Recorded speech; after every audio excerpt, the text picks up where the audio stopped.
Hello, everybody. Peace to my divine feminines and my divine masculines. I am going to let you all hear a wonderful interview that I'm going to have with a very powerful, very powerful sister, that elder mother that is doing some great work with the women in the diaspora, and she has written a very, very powerful book that I have already recommended that you all get. And she doesn't do, lots of interviews, so I'm just so honored that she, decided to even talk to me about some of the stuff that she has written in the book to give us some more clarification and to help us to understand really the loss and how a lot of things transpired and how, matriarchy was taken down and what's really going on with black women and black men. And her name is Mama Zogbe, author of the Sibyls, the first prophetess of Mami Wata. Are you there, Mother? Yes. Thank you for allowing me to interview you. Well, thank you, and I thank you all for taking. It's very, very inspiring to know that we have a generation of black women that are still seeking, that are still searching, that are not. Yeah. So thank you for that. Work. I just don't even have words to explain how powerful it is and how needed it is, because you speak, about spirituality, but you also give a history, or like I say, her story to what really went on, and black women given information from a historical point of view is so much needed now. And when I read this book, not only did I have emotions of sadness because I felt like so cheated, but I just had also emotions of joy because it was like my story is finally being told. So I just want to thank you. I just cannot thank you enough, Mother. You're welcome. My first question was, I wanted you to tell us who were the Sibyls of Mami Wata and a little bit about your background. Okay. First, my background.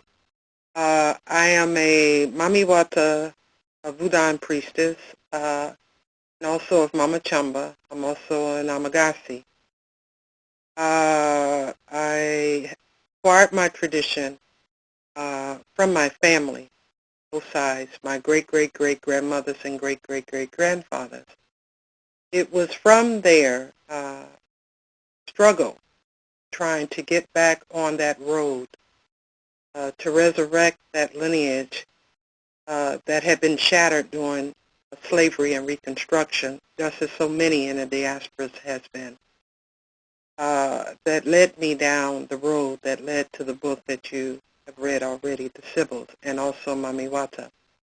I've been traveling to Africa since 1988 every year, all throughout West Africa.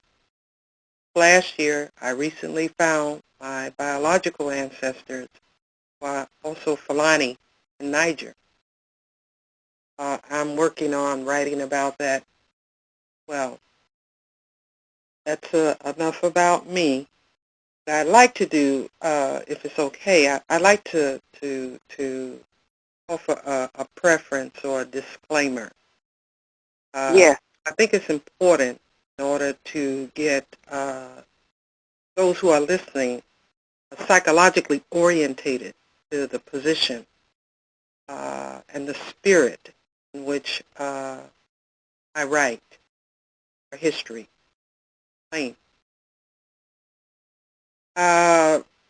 Throughout my life, black women have suffered a great deal spiritually. The forces who are responsible for the desecration and the suppression of her spiritual expression through our ancestral traditions have largely saw to it that there was no roadmap, historically or otherwise, in which she could not only find her ancestors, but find her way back to her spiritual self. The only alternative that she had was feminism. Feminism, the way that it is defined by Western feminists, is antithetical to who black women are and what they hopefully should be aspiring to be. But all throughout academia, these books, this literature, this philosophy, Western feminist theology, all that she had, and the traditions, if you will, of goddess worship comes from that. This, from my experience and knowledge and research, has led me to conclude that this is not the road for black women. Why? First, black women are the only women in the world who was born free. What do I mean by that? She was not born under the yoke of patriarchy. All of Africa, in ancient times, matriarchal. So she was born free to begin with. This is why her spirit is so strong, her purpose so determined, as opposed to Western women who were born under the yoke of patriarchy. Later, after colonial invasions, especially once the indigenous major religions of Africa, from Kemet, Islam, ISIS, were seized and corrupt into a patriarchal doctrine, that Africa, the men included, began to adopt and spread culture of patriarchy in Africa. This is why when you go to Africa, see the women in the conditions that they are, it's no way that any logical person could conclude that this is the same social and cultural structure that built the ancient kingdoms of old. So when black women search for their history, it is not to separate themselves from black men, or to impose themselves on black men. Just finding your spirit and who and what you are will reveal who you are and the honor that comes with that. That's the first thing. The second thing is that men, African men, need to know this history because they too, since the beginning of time, honored the Divine Mother before it was broken away from them. They need to know this history more than black women and understand it well.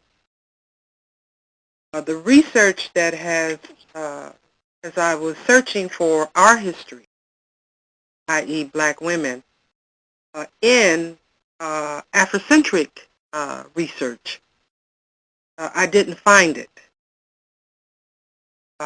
Most are still at the reclamation stage, meaning that we're still unearthing, and we probably always will be until the end of time, because our history is so old on the planet. So we'll always be finding great, great, great discoveries. But if we don't put it in its correct historical perspective, we won't understand it. So we say, oh yes, well, King Tut was black, Isis was black, and on and on. We're still at that stage.